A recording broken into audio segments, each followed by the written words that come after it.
बिस्मिल्लाहिर्रहमानिर्रहीम अस्सलाम वालेकुम। हैप्पी किसान पाकिस्तान ते खुश आमदीद।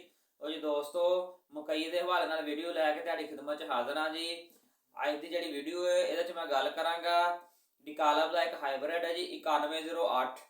जेडे मकई लगाते आ बहारिया मकई का बहुत ही जबरदस्त सीड है जी 9108। जेडे लोग साल साल तो मकई लगा रहे हैं वो 9108 ਨੂੰ ਜਾਣਦੇ ਆ। 9108 ਜਿਹੜਾ है वो ਲੇਟ ਕਾਸ਼ ਦੇ ਵਿੱਚ ਬਹੁਤ ਹੀ ਜ਼ਬਰਦਸਤ ਸੀਡ ਹੈ। ਅਗਰ ਇਹਦੇ ਵਕਤੇ ਕਾਸ਼ ਦੀ ਗੱਲ ਕਰੀਏ, ਇਹਨੂੰ ਤੁਸੀਂ ਜਨਵਰੀ 'ਚ ਵੀ ਲਗਾ ਸਕਦੇ ਹੋ, ਫਰਵਰੀ 'ਚ ਔਰ ਮਾਰਚ। ਜਨਵਰੀ ਤੋਂ ਲਾ ਕੇ ਮਾਰਚ ਤੱਕ ਜਦੋਂ ਤੁਸੀਂ ਜਿਹਨੂੰ ਮਰਜ਼ੀ ਉਹਨੂੰ ਲਗਾ ਲਓ, ਬਹੁਤ ਹੀ ਜ਼ਿਆਦਾ ਪੈਦਾਵਾਰ ਦੇਣ ਵਾਲਾ ਹਾਈਬ੍ਰਿਡ ਹੈ। ਬਹਰਹਾਲ ਤੁਸੀਂ ਇਹਨੂੰ ਅਗਰ ਲੇਟ ਲਗਾਉਂਦੇ 20 ਫਰਵਰੀ ਤੋਂ ਲਾ ਕੇ 20 ਮਾਰਚ ਤੱਕ ਇਹਨੂੰ ਤੁਸੀਂ ਲਗਾਓ। ਲੇਟ ਲਾ ਕੇ 20 ਮਾਰਚ ਤੱਕ ਲਾ ਕੇ ਵੀ ਇਹਦੀ ਬਹੁਤ ਹੀ ਜ਼ਬਰਦਸਤ ਪੈਦਾਵਾਰ ਹੈ। और बाद दोस्तों ने अप्रैल के पहले हफ्ते लगा के भी 100+ ये तू पैदावार लई है।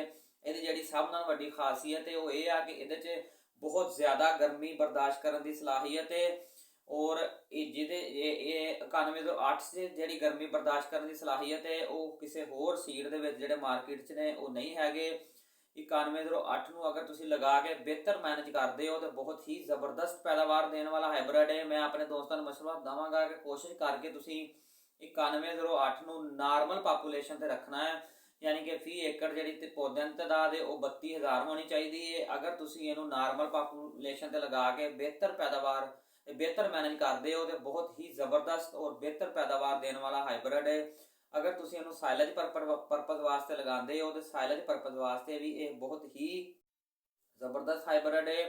पिछले सालों इनू देखा जाए कि ये 9108 की डिमांड बहुत ज़्यादा होंगी है और सीड कम होंदा है, जिसकी वजह तो ये मार्केट आउंदियां ही ब्लैक हो जाता। अगर पिछले साल की गल करिए, पिछले साल ये 25 तो 30 हज़ार तक भी लोगों ने लैके लगाया। 16-17 हज़ार रुपया रेट सी, 18-19 हज़ार के दूसरे 20-20 हज़ार तक लभदे पे सी। बहरहाल 9108 कुछ दोस्तों ने 25 हज़ार रुपये का लैके लगाया, कुछ इलाकों 30 हज़ार रुपये का भी विक गया 9108। जिदी कि ये खासियत है गर्मी बहुत ज़्यादा बर्दाश्त करता है, जिसकी वजह तो लोग इनू लाइक करते हैं। इस दफ़ा जी सूरत हाल चलती पई है, उम्मीद किया जा रहा है कि 9108 जोड़ा है अपने नॉर्मल रेटा से तुहानू अवेलेबल होएगा, क्योंकि मकई की काश थोड़ी जी कम है और सीड जोड़े आ मार्केट च वाफर पे आ। जोड़े दोस्त हजरात इनू 9108 ਨੂੰ लगा रहे हैं या एरकी भी लगाना चाहते हैं, बेफिक्र हो के जैसे ही तुम थोड़ा लेट चले जाते हो मारे चले जाते हो 9108 ਨੂੰ लगाओ।